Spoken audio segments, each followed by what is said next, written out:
مفتی صاحب کے YouTube channel کو سبسکرائب کیجئے، مفتی عطاء الرحمن قاسمی۔ بسم اللہ الرحمن الرحیم، حامدوں و مصلیًا اما بعد۔ ناظرین کرام، جیسا کہ آپ جانتے ہیں،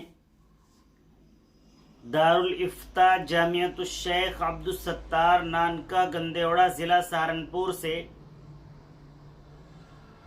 سوالات و جوابات کے آئینے میں آپ کے مسائل اور ان کا حل پروگرام پیش کیا جاتا ہے۔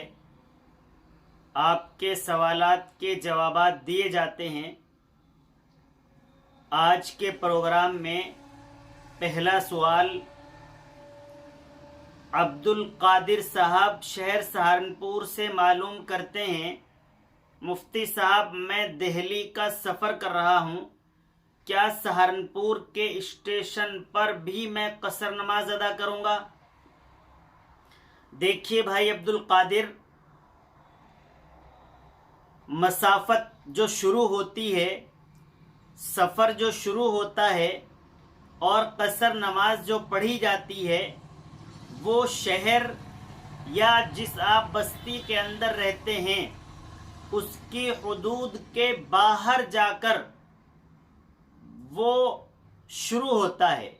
قصر کی نماز شہر کی حدود سے باہر نکل کر آپ ادا کریں گے۔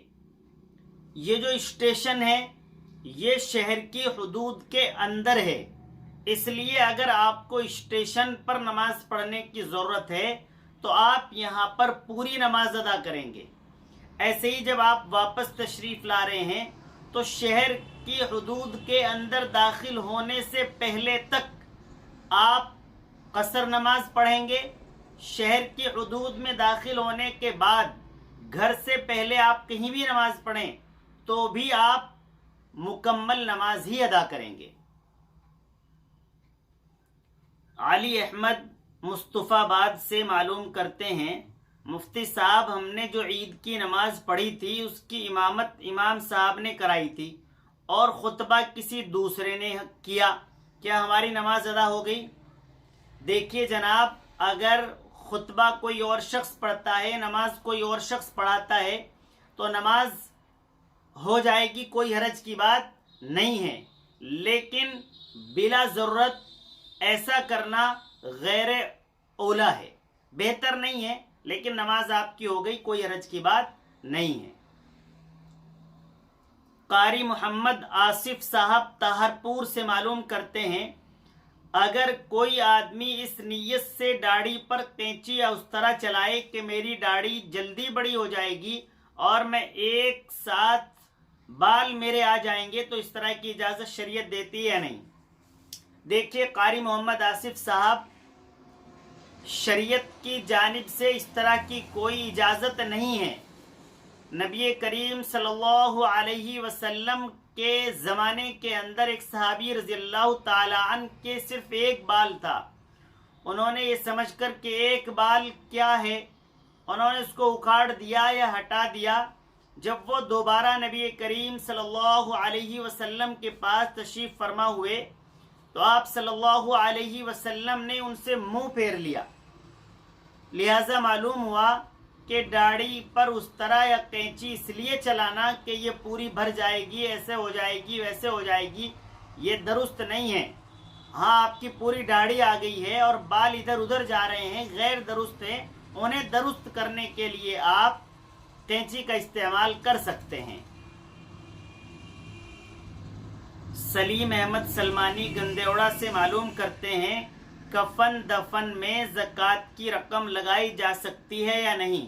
ان کا سوال ہے کہ ایک شخص کا انتقال ہو گیا، وہ نہایت غریب ہے، اس کی اولاد بھی نہیں ہے جو اس کے کفن دفن کا انتظام کر سکے، تو کیا غیر لوگ زکوٰۃ کی رقم سے اس کفن دفن کے انتظام کو کر سکتے ہیں؟ دیکھیے، جس شخص کا انتقال ہو رہا ہے، اولاً تو اس کی جو وراثت ہے، اس نے جو پیسے چھوڑے ہیں ان میں سے اس کے کفن اور دفن کا انتظام کیا جائے گا۔ اگر کسی کے پاس وراثت کا مال ہے ہی نہیں تو اس کی اولاد یا اس کے دوست و احباب، اس کے رشتہ دار، وہ اپنی جانب سے کفن کا انتظام کریں گے۔ اگر یہ تمام چیزیں بھی نہیں ہو پا رہی ہیں تو آخری درجے میں زکوٰۃ کی رقم سے یہ کفن دفن کا انتظام کرایا جا سکتا ہے۔ شاویز صاحب نانکا سے معلوم کرتے ہیں 2 بچوں کے عقیقے میں 1 بکرا ہو سکتا ہے یا نہیں؟ دیکھیے جناب، 2 بچوں کے عقیقے میں 1 بکرا یہ نہیں ہو سکتا ہے۔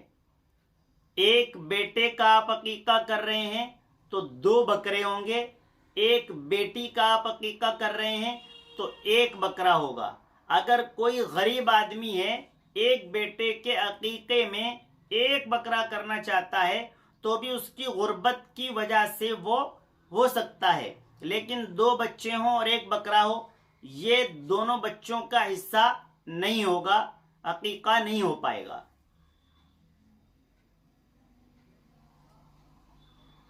شکیل احمد سروٹ مظفر نگر سے معلوم کرتے ہیں مکھی کے پر میں شفا ہے، کیا یہ صحیح ہے؟ دیکھیے شکیل بھائی، نبی کریم صلی اللہ علیہ وسلم کی حدیث سے یہ بات ثابت ہے کہ اگر کوئی مکھی پانی یا دودھ وغیرہ میں گر جائے تو آپ اس کے دونوں پروں کو اس کے اندر ڈبا کر نکال دیں۔ یہ بات صحیح ہے، غلط نہیں ہے۔ مکھی کے ایک پر میں شفا ہوتی ہے، اس کے تعلق سے یہ بات شریعت کے اعتبار سے صحیح ہے۔ شعیب صاحب ڈنڈیرا فاٹک روڑکی سے معلوم کرتے ہیں اسلام میں مرنے کے بعد 10واں 40واں کرنا کیسا ہے؟ دیکھیے شعیب بھائی، جب کسی کا انتقال ہو گیا ہے، اس کے انتقال کے بعد اس کی اولاد اسے قرآن کریم پڑھ کر ثواب پہنچاتی ہے، بہت بڑے اجر کی بات ہے۔ اللہ کے نام پر کچھ خرچ کرتی ہے، بہت بڑے اجر کی بات ہے۔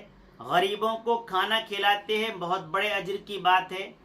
لیکن اس کے لیے 30واں دن، 10واں دن، 40واں دن یہ طے کرنا اور مستقل طور پر اس کا ایک پروگرام بنانا، دعوت کرنا، یہ غیر شرعی ہے، یہ رسم و رواج کے اندر اور بدعت کے اندر آتا ہے، یہ جائز نہیں ہے، درست نہیں ہے۔ ندیم صاحب دہلی سے معلوم کرتے ہیں زکوٰۃ کی رقم سے یتیم خانہ بنا سکتے ہیں یا نہیں؟ زکوٰۃ کی رقم سے یتیم خانہ نہیں بنایا جا سکتا۔ زکوٰۃ کی رقم کے لیے لازمی ہے کہ جو اس کے مستحق ہیں انہیں وہ زکوٰۃ کی رقم سونپ دی جائے، انہیں اس کا مالک بنا دیا جائے، اب وہ جو چاہے اس کا کریں۔ تاثیر عالم ہزاری باغ جھارکھنڈ سے معلوم کرتے ہیں داماد کمرے کے اندر موجود ہے، کمرہ چھوٹا ہے اور کوئی جگہ نہیں ہے تو ساس اس کے سامنے نماز پڑھتی ہے، وہ نماز ہو جائے گی یا نہیں؟ دیکھیے تاثیر عالم صاحب، ساس نماز پڑھ رہی ہے اور داماد بھی وہیں پر موجود ہے تو ساس کی نماز ہو جائے گی، اس میں کوئی حرج کی بات نہیں ہے۔ آویز صاحب سہارنپور بڈھا کھیڑا سے معلوم کرتے ہیں ٹی شرٹ جس پر چیتے کی تصویر بنی ہوئی ہو یا کسی جاندار کی تصویر بنی ہوئی ہو، کیا اس میں نماز ہو جاتی ہے؟ دیکھیے آویز بھائی، اس طرح کی جو ٹی شرٹ ہو جس پر جاندار کی تصویر بنی ہوئی ہو، اس میں نماز مکروہ ہوتی ہے، کم ثواب ہوتا ہے۔ تو جس پر تصویر بنی ہوئی ہے اس ٹی شرٹ کو خود پہننا بھی مکروہ ہے، ناپسندیدہ ہے، اور شریعت قرآن و حدیث اس کو پسند نہیں کرتے ہیں۔ اگر اس طرح کی کوئی ٹی شرٹ یا قمیص خریدا گیا ہے تو اس کے مالک کو چاہیے کہ اس کے دھاگے کو اکھیڑ دے یا اس کے چہرے کو مسخ کر دے، ختم کر دے، تاکہ وہ پہچان میں نہ آئے، پھر اس کے بعد نماز وغیرہ سب چیزیں درست ہو جائیں گی۔ بہت شکریہ ناظرین کرام، اگر آپ بھی شریعت اعتبار سے، شریعت کے تعلق سے کچھ سوالات کرنا چاہتے ہیں، فقہ کے سوالات کرنا چاہتے ہیں، فتاوا کے سلسلے میں کہیں آپ الجھن میں ہیں، تو آپ ہمارے واٹس ایپ نمبر پر لکھ کر بھیج سکتے ہیں کسی بھی لینگویج میں، اور آپ آڈیو بھیج سکتے ہیں، ویڈیو بنا کر بھیج سکتے ہیں۔ بہت جلد انشاءاللہ آپ کے سوالات کے جوابات دے دیے جائیں گے۔ السلام علیکم ورحمۃ اللہ وبرکاتہ۔